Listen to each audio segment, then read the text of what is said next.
I want to start out by admitting that I'm a little bit unsettled today. This morning, excuse me, I got a real shock. I came to Pete Becky's 9 a.m. talk, and I'm sitting out there listening, and I'm chuckling to myself, saying, all the ideas I've had, I've stolen from this guy. He doesn't even know. And then I found out that it's because he's stolen all his ideas from other people. Pete, I feel cheap. All right, with that out of the way, I'd like to thank Jan Lester and Paul Birch for their helpful comments on an earlier draft of this talk, and Murray Rothbard and Hans Hermann Hoppe for the inspiration for my central idea. I'll pave the way for the road I will recommend today by describing one way of categorizing human interactions. They can be located on an axis running between two polar ideas, persuasion and aggression. Now, I am not contending that this is the only way we can evaluate human action, merely that it is a useful way. What do I mean by persuasion? Basically this. When engaging in persuasion, I attempt to convince you that your situation will be better, in your own eyes, if we do interact than if we do not. Now, just to clearly differentiate what I am talking about from fraud, I will note that I'm using the word persuasion here to mean honest persuasion. For example, suppose that you and I each live on our own isolated island, with the other person's island the only land in sight. Further, we'll imagine that we can't travel between our islands due to the shark-infested waters between us. Now, it's quite possible that each of us might go about our business on these islands unaware of and not interacting at all with the other person. However, one day while we're at the shore, we happen to meet. And across the waves we chat to each other. And I mentioned that there are many coconut trees on my island, but I'm getting a little bit tired of eating coconuts. You mentioned that there are quite a few mangoes on your island and that you're very tired of eating mangoes. So after a bit further chatting, we decide, well, why don't we meet here each day, and I'll throw you a few coconuts across the water, and you throw me a few mangoes. Now, it seems obvious to me that each of us prefers that interaction to its absence because it's trivially easy for either of us to avoid it. And each of us is willing to leave the other alone if the other person declines. By contrast, if I'm engaged in aggression, I will attempt to force interaction on you without your consent. Often I will try to convince you that I have the power and will to make your life worse if you refuse to interact with me on the terms I propose. Imagine our island meeting again. But now when I discover you have mangoes on your island, I demand that you bring me several a day. And I tell you that if you don't, the next time I see you on the near shore, I'll kill you. Perhaps I'll throw a spear across the water in between and run you through. There certainly is an element of persuasion in such a threat. I must persuade you that I really do intend to kill you if you don't acquiesce, and that I have the ability to act on that intention. Yet the difference between the two examples is immense.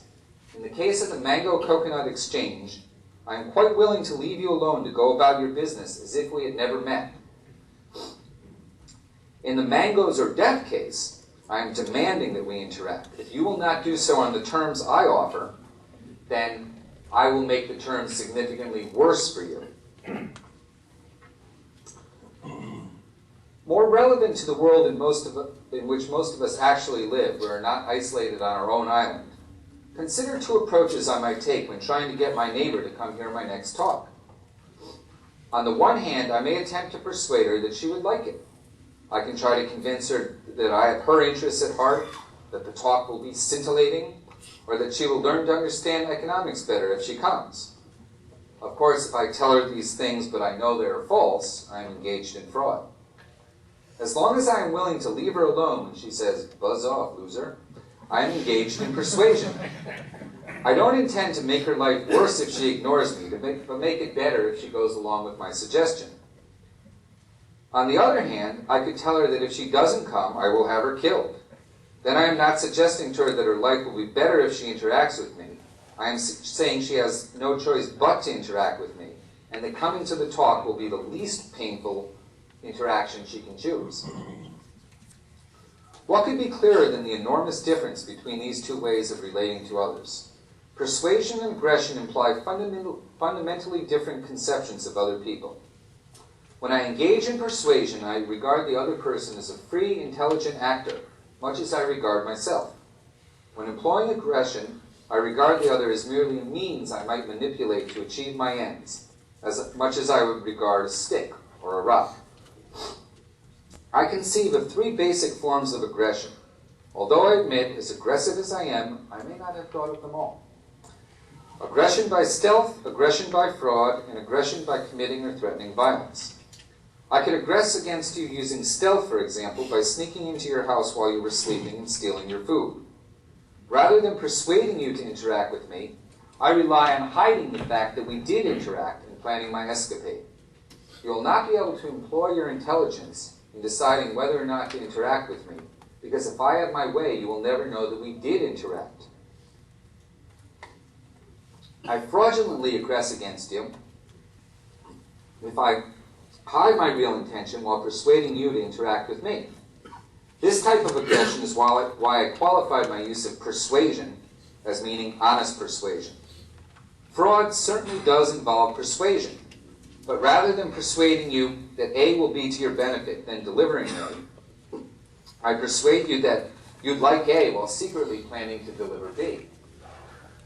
For example, in the island scenario we were looking at, again imagine that I persuade you to exchange mangoes for coconuts. But now what I do is I eat the meat and drink the milk out of coconuts, then bind the shell back together. And when you throw me mangoes, I throw you empty shells across the water.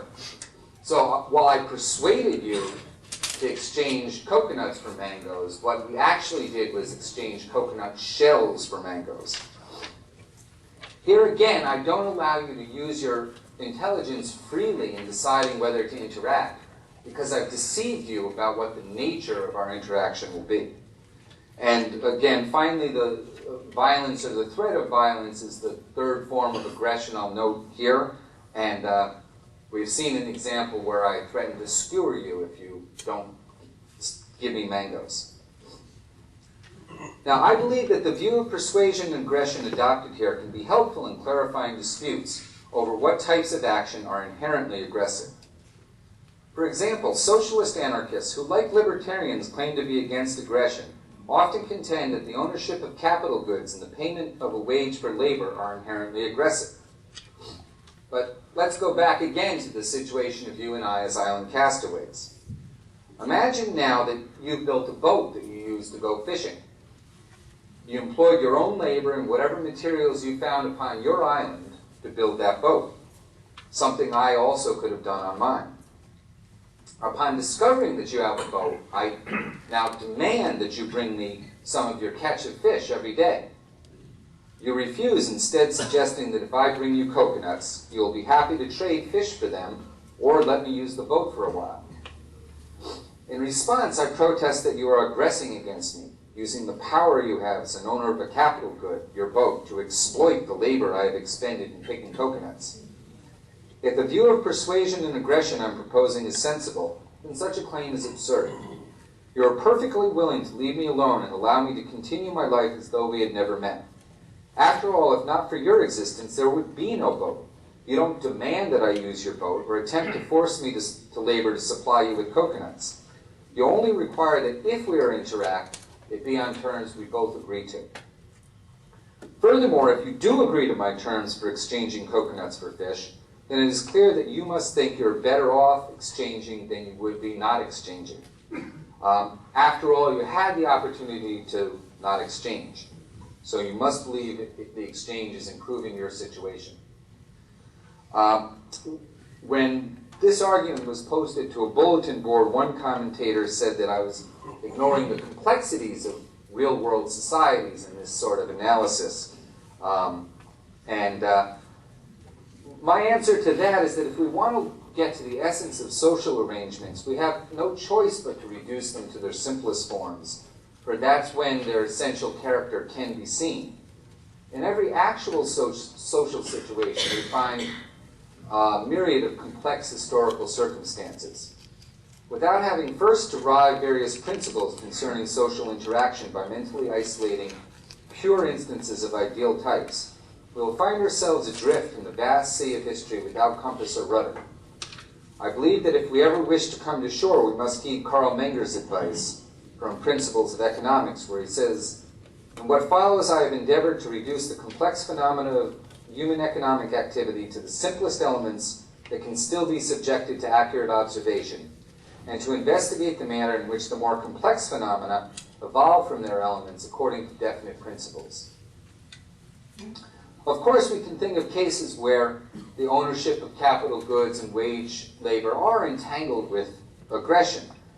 We might find that the traditional hunting grounds of an Indian tribe was taken from them by force and handed over to some industrialist who begins mining it. Now the Indians have lost their land and their traditional livelihood and find themselves, in their minds, having no choice but to go to work in the mines.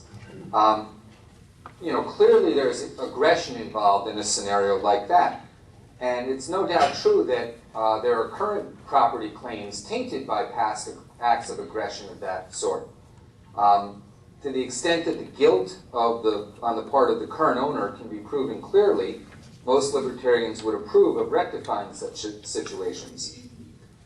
However, the example of the boat demonstrates that there is no inherent aggression in the ownership of capital goods or the employment of wage labor. If someone should want to claim that some particular instance of some capitalist employing some laborers is an act of aggression, then it is incumbent upon that person to show what aggression actually occurred. Now, I hope I'm not going to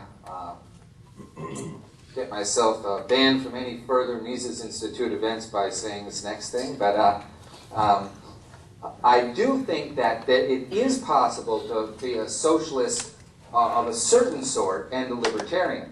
Now, some people might even say that the sort of person I'm talking about is not really a socialist, but I'll give you an example. There's a fellow named Keith Preston who's I've read at times, and he describes his views as follows. As many readers are no doubt aware, I'm an anarcho-socialist myself.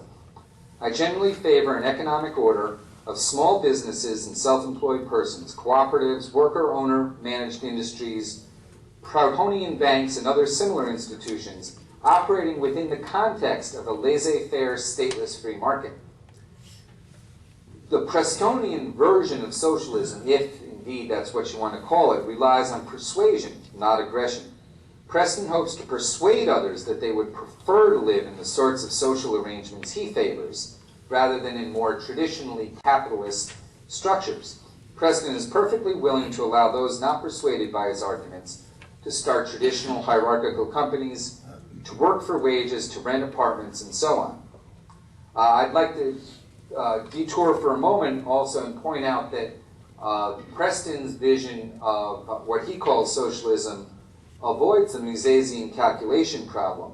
And that's because his small, cooperatively owned businesses and so forth deal with each other in an overarching market economy in which genuine prices can arise. People still will be able to engage in economic calculation in Preston's ideal world. His local organizations occupy the place of the firm in standard economic theory, although they are firms with unusual and to Preston preferable internal structures. Now I bring up Preston's example because it leads into my next point. There are different versions of what liberty should be and what a libertarian society ought to look like. So is it possible for there to be an overarching framework for liberty that allows the liberty desired by free market libertarians, that's sought by anarcho-socialists such as Preston, and perhaps other visions of liberty as well. I believe that there is, and that's the road I wish to recommend tonight. To avoid the Hobbesian war of all against all, humans form civil associations. A civil association is a group of people united in recognizing the authority of a body of law over all the individuals who comprise the group. And recognizing the authority of a body of law implies the free use of one's intelligence in choosing to recognize it.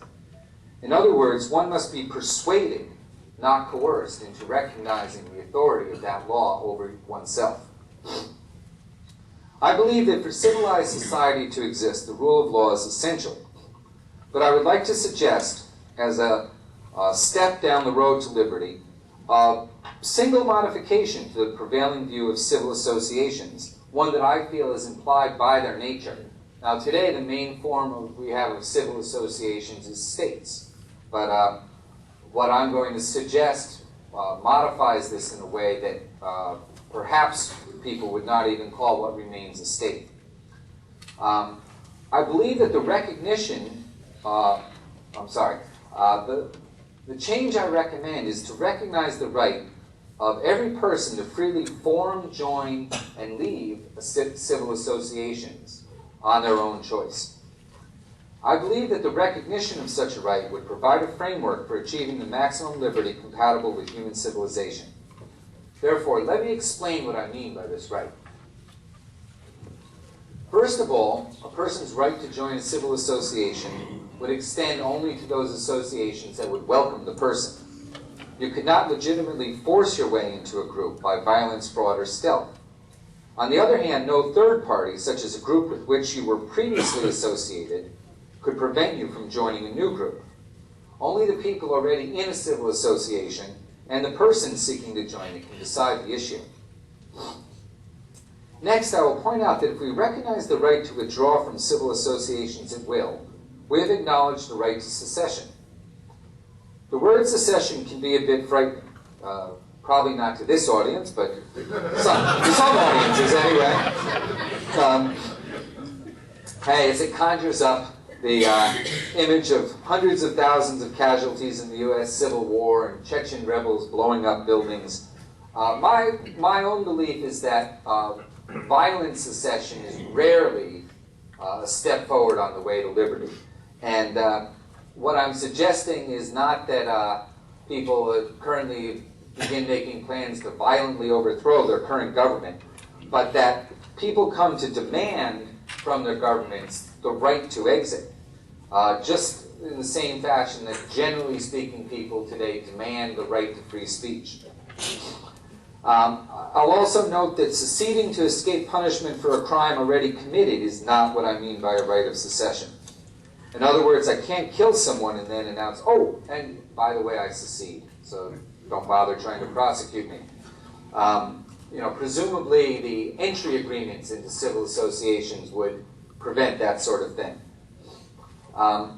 The sharpest contrast to our current world in what I suggest is that people should be able to leave a civil association without leaving a geographical location.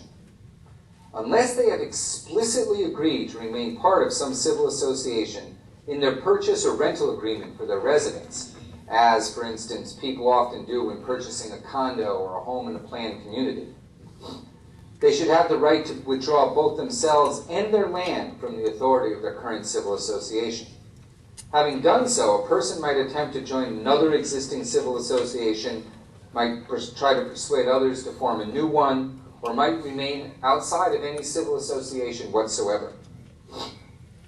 To deny people the right to secession employs aggression rather than persuasion in attempting to constitute a civil association. It violates the essential nature of civil association, which requires the voluntary recognition of the authority of a body of law. Now, it's true that today most people have at least some possibility of leaving the state in which they live. But to do so, they must leave their friends, their families, their jobs, their house, perhaps even their language behind them. They are further hampered by numerous immigration restrictions in other states. Of course, the civil associations I envision are likely to have membership restrictions, but with a vastly greater number of such associations, it is likely that at least a few would accept any particular would-be member. Moreover, the possibility of choosing a truly different form of civil association is slowly being eliminated by the dawning worldwide state system, where the United States and its allies are imposing, by economic pressure, the lure of foreign aid and loans, military force, and so forth, the social democratic model of state corporatism combined with extensive social benefits and high tax rates upon the entire world. Many neoconservative and neoliberal pundits are quite explicit in declaring social democracy the end of history and saying that it should be imposed by force across the world. The United States and its G8 allies may object to countries such as Iraq that allow too little freedom, but they also strongly discourage countries from allowing too much freedom. Countries with tax rates too low are labeled as suspicious tax havens. Those with too much banking privacy are marked as possible supporters of terrorism. The U.S. government is currently telling Canada not to relax its marijuana laws.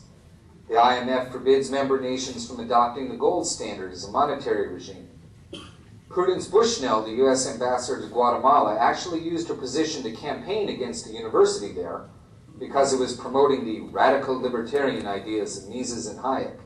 She'd never heard of Rothbard, I guess, and was questioning the need for an income tax, welfare, and public schooling. Now, we don't need to posit any sort of global Masonic conspiracy to explain such facts. For those of you who do posit one, that doesn't mean that there isn't, but we don't need it. We don't need it to explain these facts. Government officials are clever enough to realize that states offering people more freedom than their own are a threat to them, since more libertarian states will tend to draw bright, ambitious, and wealthy people from more restrictive states. Pure self-interest will lead a state to attempt to prevent other states from being significantly less intrusive than it is. In the world-spanning social democracy, we will see Hayek's insight that the worst rise to the top played out on a global scale. The unprecedented concentration of power that would exist would place an enormous prize before the most vicious power addicts. Therefore, the idea of a right to choose one's own form of governments at any geographic scale is perhaps more important than ever as a counterweight to the New World Order. The right I am proposing even leaves those who chafe at any constraints on their behavior other than their own vision of justice with a way out. They may withdraw completely from civil life and become an outlaw. Such people would probably withdraw to remote wilderness areas. They would be living without the protection of any body of law. But so long as they left the members of existing civil associations alone, there is no reason to suppose that they would be pursued or bothered, except perhaps by other outlaws. But the ability to make one's own law in dealing with others by whom one feels wronged is probably the most important motivation such a person has for leaving civil association behind.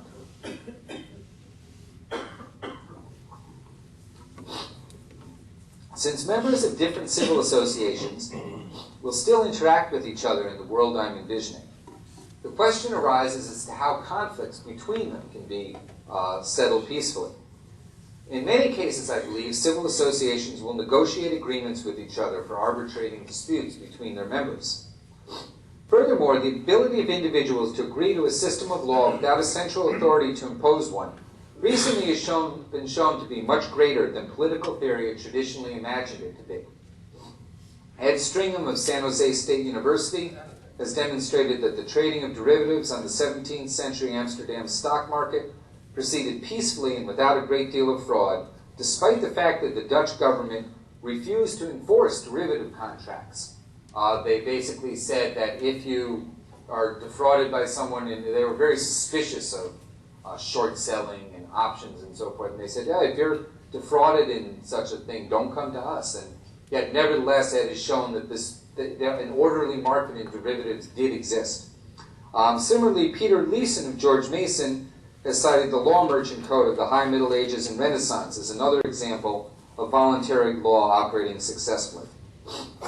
The widespread recognition of a right to secession certainly does not make war between civil associations impossible.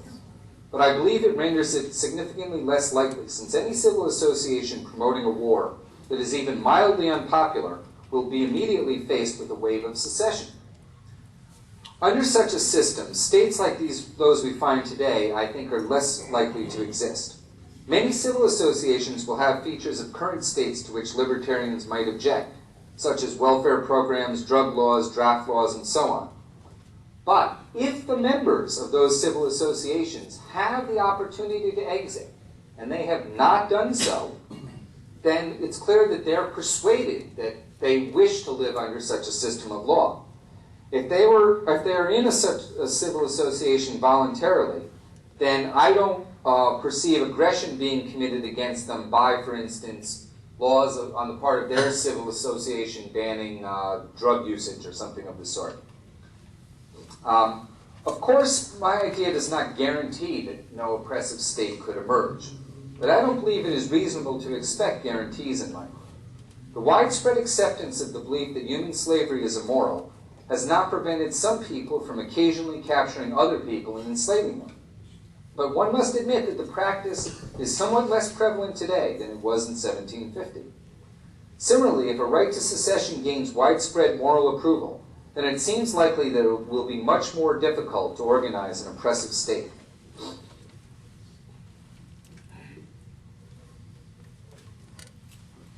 My friend Paul Birch expressed a possible problem with my idea. He doubted the practicality of geographically intermingled civil associations. As he put it, unless civil associations of which persons are voluntary members are territorially distinct and not too small, people cannot avoid being subject to laws to which they have not acceded, because disputes will commonly arise between members of different associations who have different laws. I believe that deriving authoritative law for interactions between members of different civil associations through negotiation between the groups goes some way toward handling his objection, as do the cases of voluntary law I've mentioned.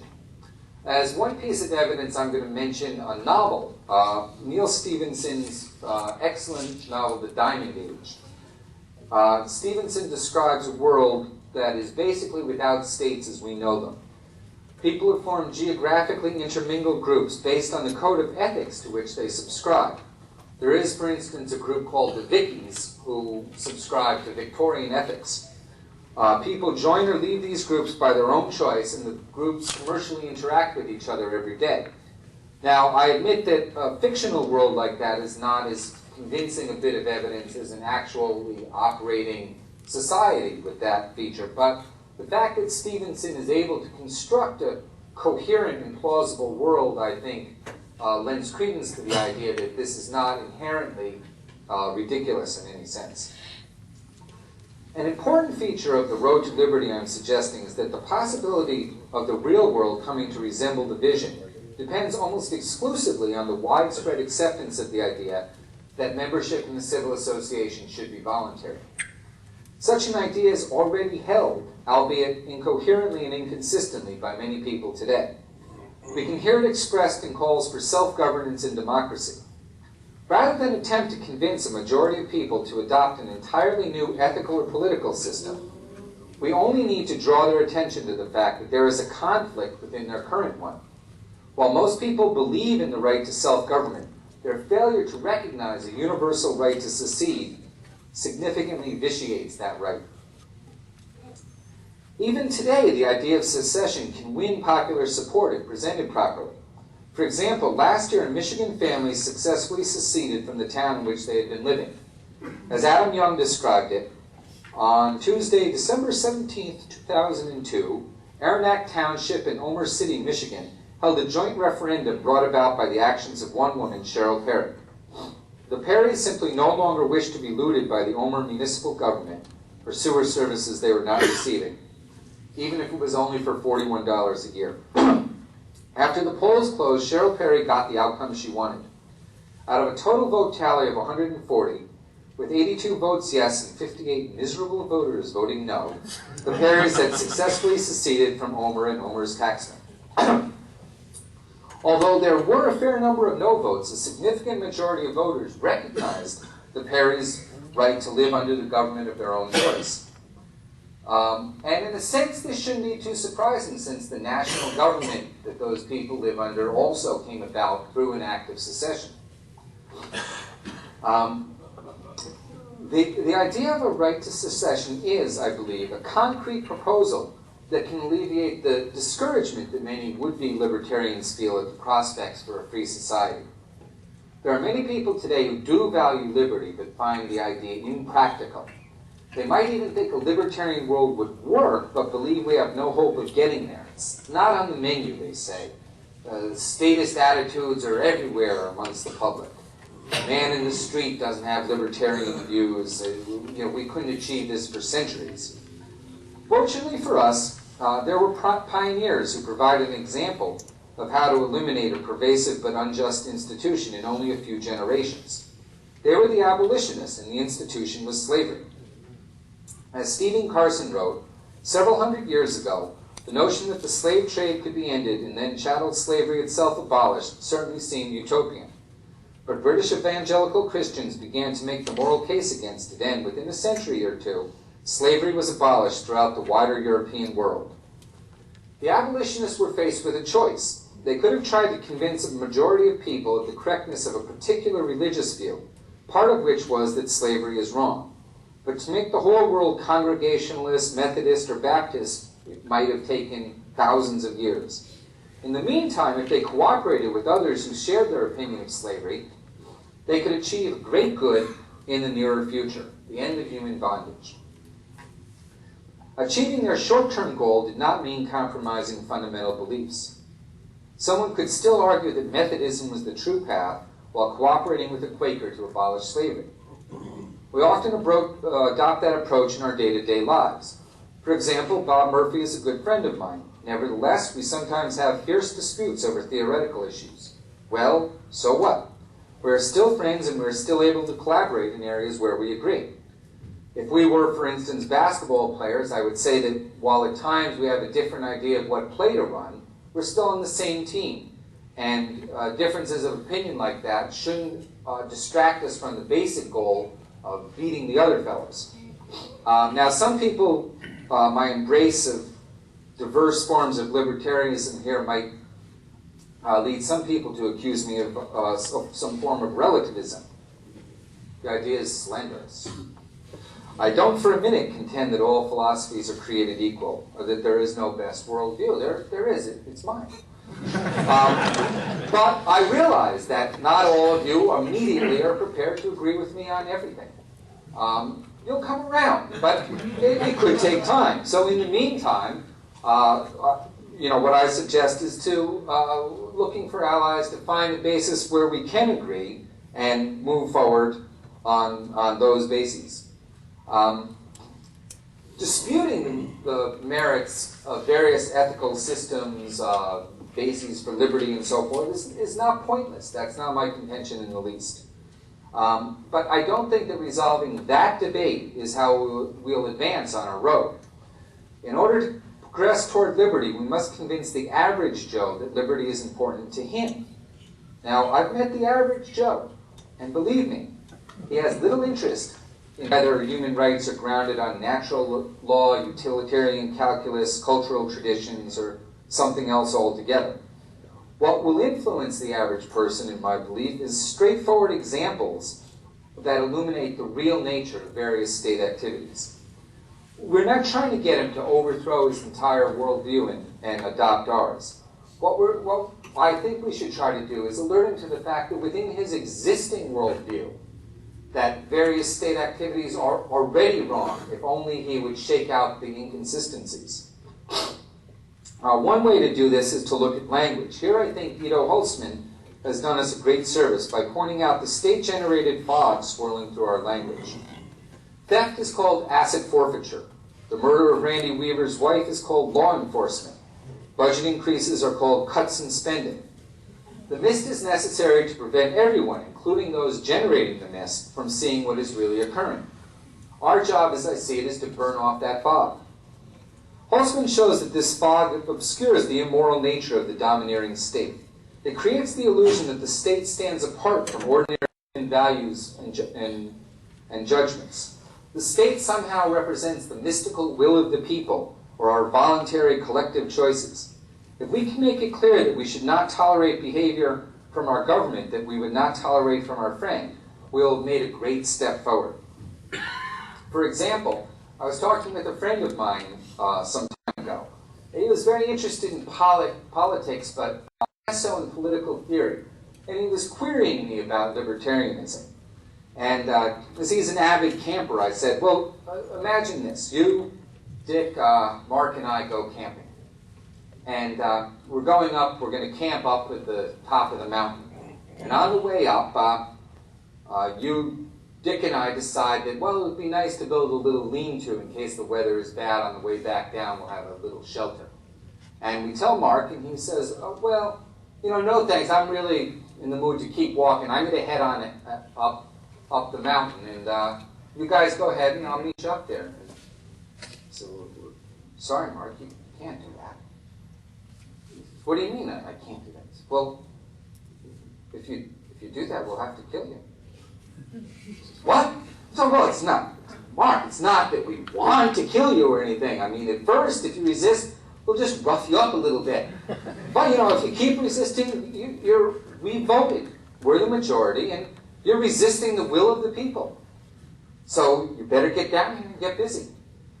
Well, I finished my tale and said, now, how is that different than the social democratic welfare state? And he thought for a moment, and he said, it really isn't different, is it? And he told me later that at that moment he became convinced of the essential soundness of libertarian theory. My point is that most people would already judge the action of the three campers to be wrong. And the ones who wouldn't, we're not going to convince with any sort of argument, I don't think. The people who do recognize it is wrong already, though, we don't need to change their entire worldview. We just have to show them that it's this fog that keeps them from recognizing that when the state acts like this, it's not any different than when the three campers acted like that. Another reason I think a right to secession is, that I'm recommending that as our road toward liberty, is that it doesn't require widespread agreement on what specific laws any particular civil association ought to have.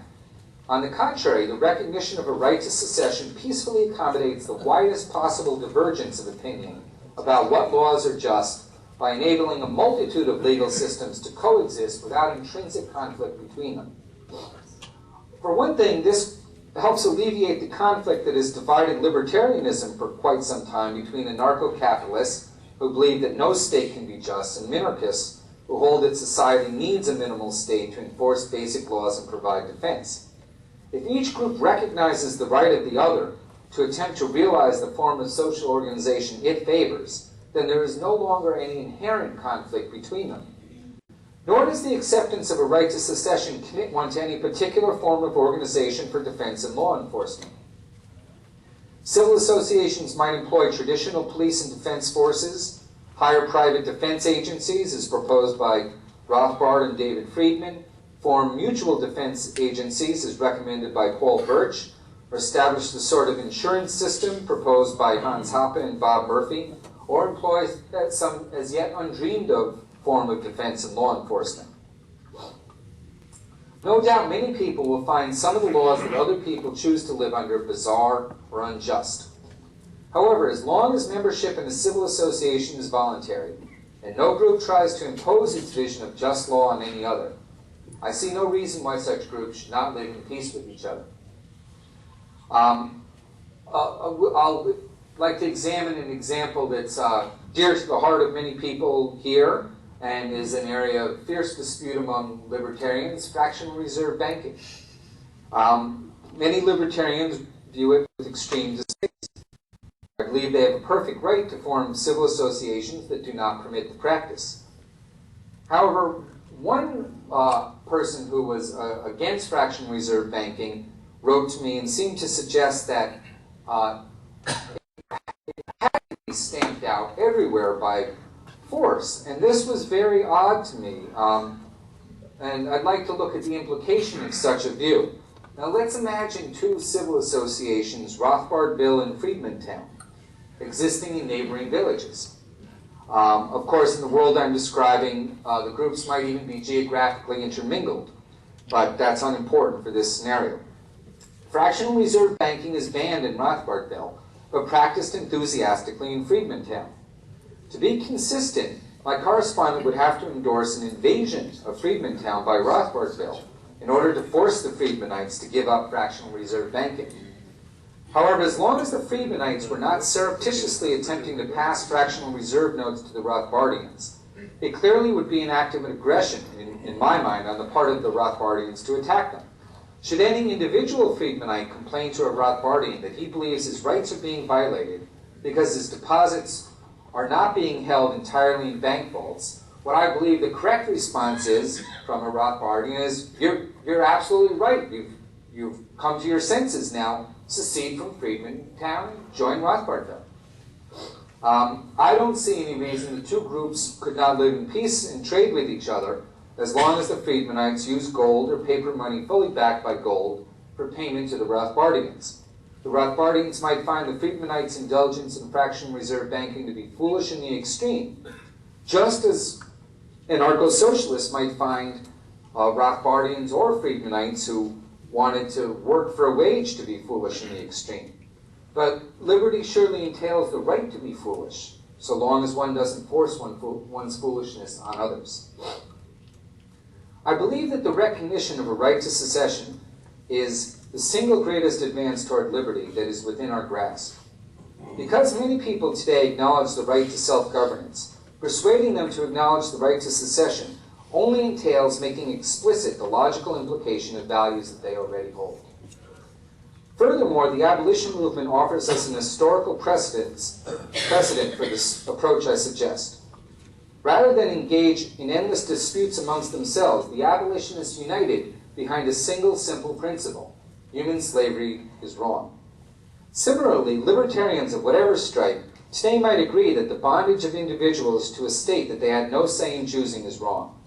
Whatever particular laws we advocate, we could unite behind the idea that human freedom is advanced when each person can choose the body of law under which he wishes to live.